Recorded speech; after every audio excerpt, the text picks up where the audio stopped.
Hi, this is Shannon from No Shelf Control. Thanks for joining me on the channel tonight.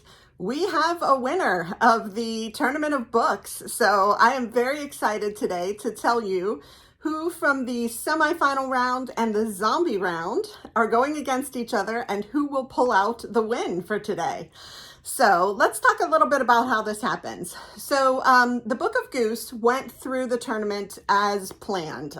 It competed in 4 different rounds, came out a finalist, and will compete today against Babel, which was knocked out in the first round by Sea of Tranquility and came back as a zombie through the popular vote. So the zombie votes before the tournament happened, the popular vote was solicited, and the top 2 books that got votes were brought back as zombies if they had already been eliminated from the tournament. And Babel was one of those. So yesterday, Babel went back against Sea of Tranquility and pulled it out. So now today, in the final, we have the Book of Goose versus Babel. And so what happens at this point is all of the previous judges, every judge that we've seen judge a book up until now, has supposedly read both books and is going to give their opinion about which one should win. Now, I have a couple of questions about this. So Babel came back as a zombie book. It didn't come back until yesterday. It wasn't until yesterday that we knew it was going to be in the final. It's a 500-page book.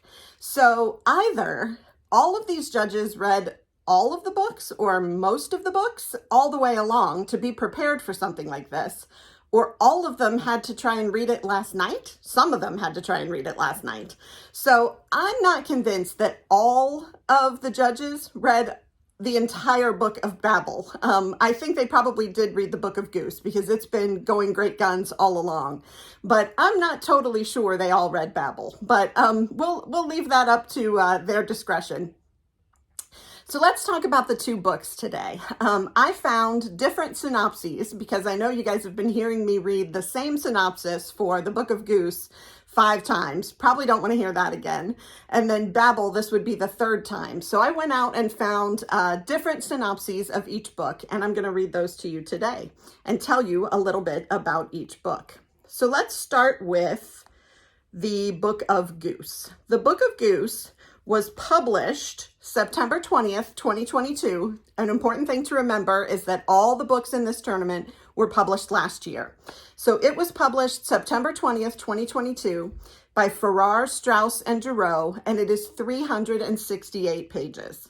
And here is the synopsis, the new synopsis that I found for the Book of Goose. It says, Fabienne is dead. Her childhood best friend Agnes receives the news in America, far from the French countryside where the 2 girls were raised, the place that Fabienne helped Agnes escape 10 years ago. Now Agnes is free to tell her story. As children in a war-ravaged backwater town, they'd built a private world, invisible to everyone but themselves, until Fabienne hatched the plan that would change everything, launching Agnes on an epic trajectory through fame, fortune, and terrible loss. So that is the synopsis from the Macmillan publisher's website. I think parts of it may also be in the Goodreads synopsis, but it's a little different than what I've been reading to you over the past weeks. Okay, so let's talk a little bit about Babel.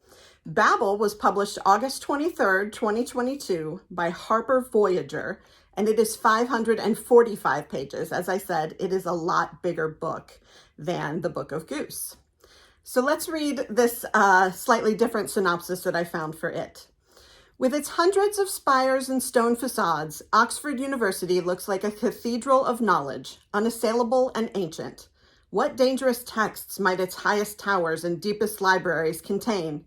R.F. Kuang's Babel perfectly employs Oxford as a backdrop for the story of a group of eager students in the middle of a magical war. A standalone fantasy that takes its cues from The Secret History and Jonathan Strange and Mr. Norrell, Babel is a methodical, unforgiving examination of the cost of power and the pain of achieving it. When the family of a young boy named Robin Swift dies of cholera, a stern English professor takes him away from China. He arrives in an alternate Oxford, England in 1828 and is thrust into lessons in language so that he might one day join the prestigious Royal Institute of Translation, also known as Babel. Throughout his years of study, Robin hopes to eventually attain the highest knowledge Babel offers, the mysteries of silverworking, a magical process that has helped the British Empire maintain its worldwide dominance for decades. Sensitive to the injustices wrought by Babel in silverworking, Robin joins the Hermes Society, a secret organization that steals silver and sabotages the expansion of British power from within. Are Robin and his fellow members revolutionaries, or are they doomed to be powerless witnesses to the march of the empire? Okay, so that is Babel from a slightly different take than the one we've talked about over the past few days. Let's look at the judges and their decision. So here are the judgments from each judge. I will keep track for you as I finish each one of how many judges voted for each book. So the first one is Ahsan Butt. He says, I read both swiftly. Though the Book of Goose, which is spare, each stroke exact, yet shifty like a trick of light, did not captivate so much as prime me until it could, in its final moments, wreck me. Babel was engrossing until it was pummeling. Audacious, uneven, repetitive, often didactic, but affecting and absolutely ingeniously conceived. A harsh tale about the fictions we tell to veil the untamable forces we suppress versus a leftist, anti-colonial polemic translated into fantastical secret history. Novels like Goose, unsentimental and withholding, designed to conceal as much as they reveal, I lean toward. Yet there is Babel, loud, thrumming with too muchness. If the excess and totality of its post-colonial critique weren't so thrilling, maybe I'd be able to resist it. So Ahsan Butt votes for Babel. So that is 1 Babel, 0 Book of Goose. Let's talk about Nicole Twilley. My winner out of Babel and the Book of Goose is, surprise, surprise, the Book of Goose. Babel's premise is so ingenious it will stick with me forever, but the Book of Goose swallowed me whole into the intensity of its world, and that's what I want from a novel. It's so delicate and dreamlike in some ways, and so harsh and spare in others. And most importantly, it gave me space to wonder what it all means, rather than telling me. I loved it. So Nicole Twilley goes for the Book of Goose. So we have 1 Book of Goose, 1 Babel. All right, let's read what Nathan Deuel has to say. Nathan Deuel is the one who talked about what his child said about the Book of Goose as the child was reading the book along with him. So let's see. Nathan Deuel says, tediously conjured from a mountain of research, featuring stiff central characters whose bland agonies distract from a molten core, Babel squanders several fresh and stirring ideas about language and power. Meanwhile, there's the deft and sly work of Book of Goose, a sharp and breathtaking portrait of young women in love, with each other, with the world, with every moment they aren't being bossed around by the mostly, much less interesting, mostly male humans in power. I'd argue that there's more richness and surprise in a single 3-page scene from Goose about oppression's madness and melancholy than in all of the sprawling, scholarship-driven revenge fantasy of Babel. Congrats to a rangy badass on being a cool rebel. A-plus striver seeking extra credit. Please chill. Wow, Nathan Deuel didn't pull any punches. He really didn't like Babel and really does like the Book of Goose. So that is 2 Book of Goose, 1 Babel. Next up, we have M.L. Kejera. Both Babel and the Book of Goose are reflective of the author's lives. Both are about the class appeal of elite education in an oppressive European setting. Both use italics when translating into English. Both make frequent use of digressions. Babel's found in footnotes and Goose's in parentheticals. Both make use of the epistolary form. Both are historical fiction with Babel's alternative history featuring actual people from the past. But history is the study of patterns. Only Babel intricately shows how to break the pattern of empire, which resonated with me and likely many others in this moment. So that is 2 Book of Goose, 2 Babel. All right, we have Calvin Kasulke. Calvin Kasulke says, counterintuitively, I found Babel almost cozy. For all the fireworks on the page, I felt I knew where we were headed, in a general sense, as sure as I know the detective in a murder mystery will solve the case. But the Book of Goose was unpredictable line by line and beat by beat, shifting its rhythms and creating diversions to distract the reader from the inevitable. Lee's mastery of the page had me reading Goose with such an expression of incredulity that by the end of it, the muscles on my face were actually sore. So that's Calvin Kasulke voting for the Book of Goose. So that is 3 Book of Goose, 2 Babel. Then we have Adam Dalva. A tricky final round, he says. Babel is ambitious, complicated, and brilliantly textured. I'm a newfound admirer of Kwong's work, and am especially glad to have read this for its complex treatment of translation. Count me in for more dark academia. And Lee is a master. Though it took me a bit of time to fully connect with the Book of Goose's narrative, the lyric prose stood out right away, and then passive Agnes and bold Fabienne's impossible folie à deux hooked me in. Goose's narrative surrealism is quieter than Babel's irrealism, but it's wonderful. And so, give the goose a rooster. And the prize for the for the Tournament of Books is actually supposedly a rooster. So that's what he's talking about there. That is 4 for the Book of Goose, 2 for Babel. And we are up to Olivia Waite. Olivia Waite says, the Book of Goose is a butcher's book, knife sharp and indifferent to the pain of mere flesh as it dissects and separates its characters into consumable pieces. Babel seems more welcoming. It makes gracious room for the reader, sets up a chair, pats the cushion, invites us to sit, and then explodes with a violence that makes indifference impossible. And I always want from books what Szymborska's Stone calls a sense of taking part. Goose impressed me, but Babel left its gunpowder fingerprints on my throat. Wow. So that's Olivia Waite. That is Book of Goose 4. She voted for Babel, so that's Babel 3. Let's get in here to what Torsa Ghosal has to say. If I were at a bookstore, I would gravitate toward getting a copy of the Book of Goose over Babel, enticed by the possibility of being drawn into the mind games of 2 friends and the quiet ferocity of Yi Yun Lee's prose. And the turbulent relationship of Agnes and Fabienne engaged me in all the ways I would have expected. However, I was surprised by the pull of R.F. Kuang's Babel over me. Babel is an intelligent, ambitious novel about the relationship of language with imperialism and power. I must admit I turned the pages of Babel more swiftly than those of the Book of Goose. In the end, though, I vote for the Book of Goose because its representation of life, loss, and self-invention moved me. It is the kind of novel to which I can imagine returning over and over. So that is another one for the Book of Goose. That's 5 Book of Goose, 3 Babel. All right, we will keep going. We are up to Amina May Safi. What does revenge look like? And if we should achieve it, how would we be twisted by our own desire to mete out just punishment? Perhaps the Book of Goose and Babel are about grief, loss, the unexpressed rage of what it is to assimilate rather than speak your own words in your own tongue. The swallowed anger of being in a girl where girls are docile, obedient things. So this says the swallowed anger of being in a girl where girls are docile. I think it's supposed to say the swallowed anger of being in a world where girls are docile, obedient things. I'm not sure. I'm equally pulled by both ideas and all such feelings, but my own love of arcane history, etymology, and magic eke ahead here.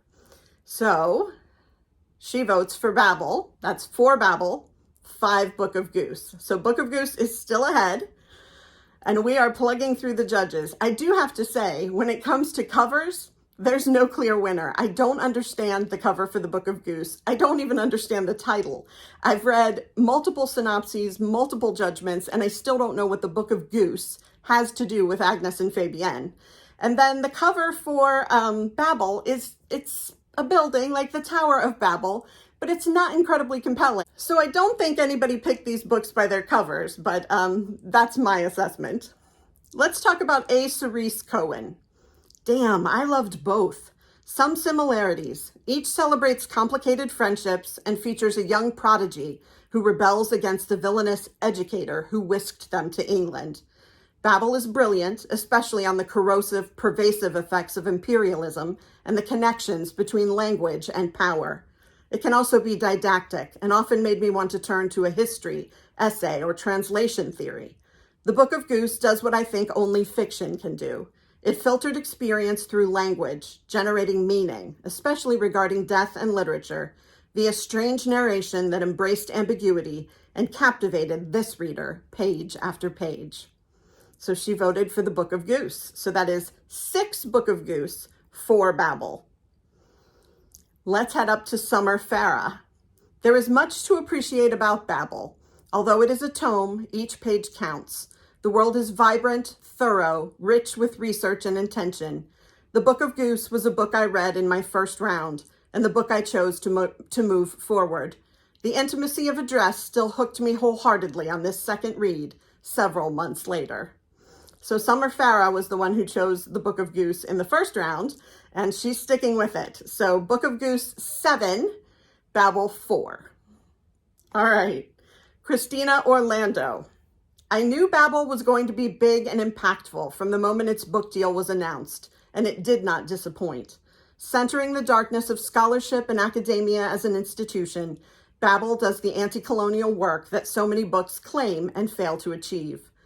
Wang's brilliance shines in this sweeping narrative and its footnotes, using magic of language to critique all the ways empires steal from other cultures and whiteness homogenizes them. For me, there is no other book. Babel claimed my heart and hasn't yet let go.